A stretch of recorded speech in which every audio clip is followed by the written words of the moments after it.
بسم الله الرحمن الرحیم. سلامونه درنښ هیله ده چې ټول زده کوونکي روغ جوړ صحتمند او خوشحال اوسئ. تېرو درسونو په دوام باندې نن موږ او تاسې د پښتو لیکدود تاریخي بهیر دوهمه برخه لولو. د پښتو په تېر درس کې موږ او تاسې د پښتو د لیک یا د پښتو ژبې په اړه چې د لیک په برخه کې کوم پخواني لرغوني متون وو، یا هغه له میلاد نه مخکې وو یا له اسلام نه مخکې وو،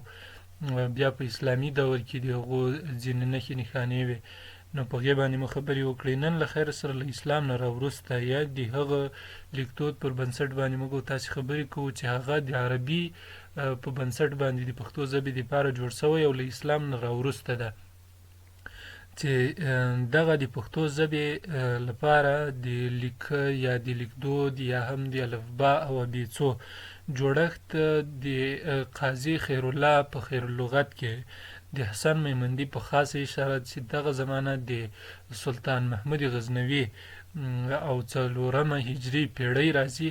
او د سلطان محمود غزنوي د بادشاهۍ یا د واکمنۍ زمانه ده. نو حسن میمندي هم د همغه دربار یو سړی و چې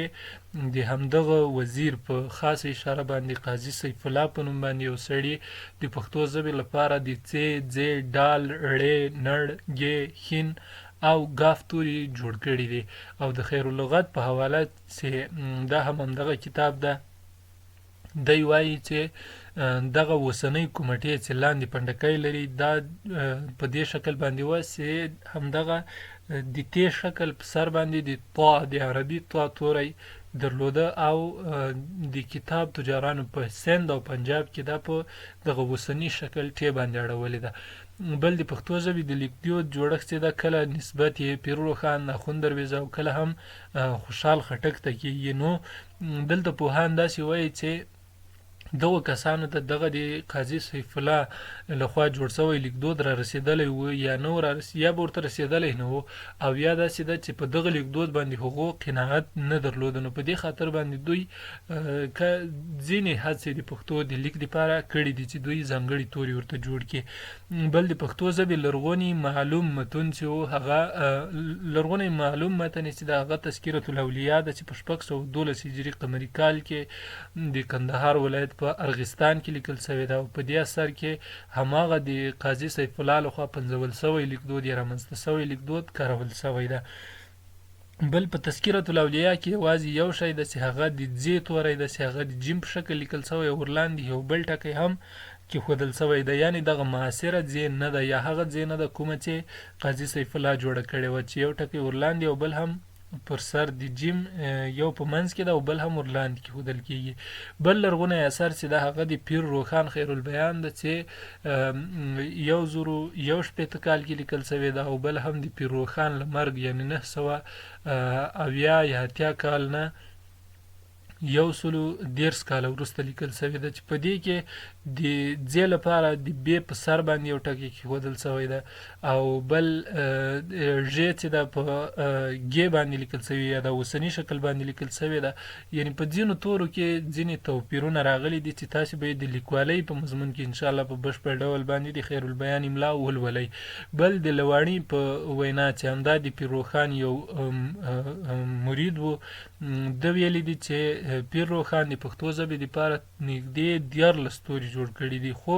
په پښتو ژبه کې د عربي تورو په استثنا باندې 12 حروف یا 12 غږونه اضافه دي. بل له پیر روښان نه وروسته چې دا هغه اخوند درویزه هم ځان د پښتو ژبې لپاره د تورو جوړونکی ګڼي، او دی خپله په فارسي ژبه باندې دا خبره کړې ده چې د پښتو ژبې ځینو توري درانده دي یا درانده تلفظ کېږي، نو چې د هغو لاندې یو څه ور اضافه سي یا دغه پنډکي چې د موږ او تاسې ځینې توري لري نو هغه به په همغه دروند غږ باندې دلالت وکړي، چې د چ څ ډال ړ خین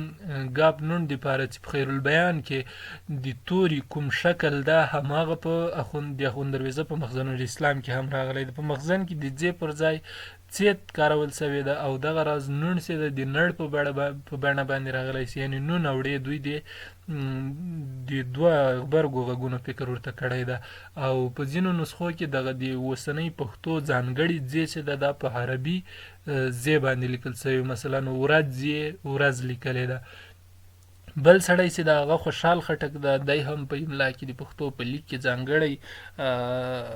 ځانګړې لار لري چې د دې لپاره یې تر ح لاندې همزه ایښې ده د دال او ر پر سر باندې همزه د ډال او ړې دپاره ایښې ده او ژ او شین یې د ګ او خین په ځای باندې کارولی ده د کاف یې د ګاف په ځای باندې کارولی ده د نون پر سر یې همزه ایښې ده چې د نون نمایندګي وکړي او بل د خوشحال په لیکدود کې د یاګانو توپیر لیدل کیږي چې هغه مخکې له دغه خوشحال خټک نه چا د پښتو ژبې د یاګانو په منځ کې د توپیر نښې نښانې نه لیدل کیږي او بل هم د پښتو چې دوه بیتونه یې په خپل هغه دیوان کې په قلمي نسخه کې راغلي دي چې دواړه یو بل پسې په پرلپسو صفحو کې دي یوې ته یې قافیه د هی په یا باندې یعنې دغه کوم شکل چې ما درته لیکلی ده د هی په دغه شکل باندې ورکړی ده او بلې هم په همزهواله یا باندې یا امریه یا باندې ښودلی ده او بل د پښتو ژبې معاصر لیکدود په 1421 هجري قمري کال کې هجري شمسي کال کې په ډېرې بښنې سره د پښتو ټولنې په نوښت په افغانستان کې او په 1424 کال چې دا یوه بله ونډه وه د ټولو پښتنو لخوا ومنل سو معاصر پښتو الفبا چې دغه 45 توري دي چې په دې کې 8 توري خاص د پښتو ژبې دي 10 توري د عربي ژبې دي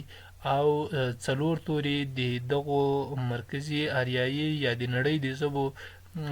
د نړۍ د اکثرو ژبو ترمنځ ګډ توري دي چې په دې کې د پښتو خاص توري ټ ده څ ده ځ ده ډال ده ړ ده ګ ده خین ده او نون توري دي او هغه ګډ توري چې دي هغه له نورو ژبو یا له دغو آسیایي مرکزي یا هند اروپایي ژبو کورنیو ترمنځ ګډ توري دي هغه د پ چ ګاپ او دغه د ژ توري دي او کوم چې له عربي سره شریک توري دي هغه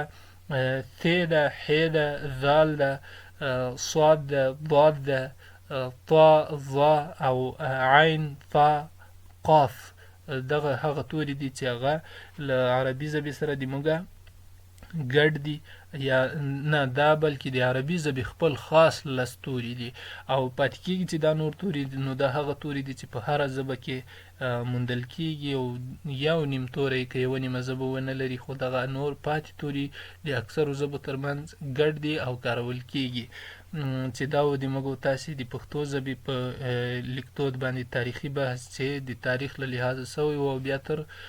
ننه پورې را رسېدلی ده نو تر بل درسه ښې چارې پاک الله مو مل سه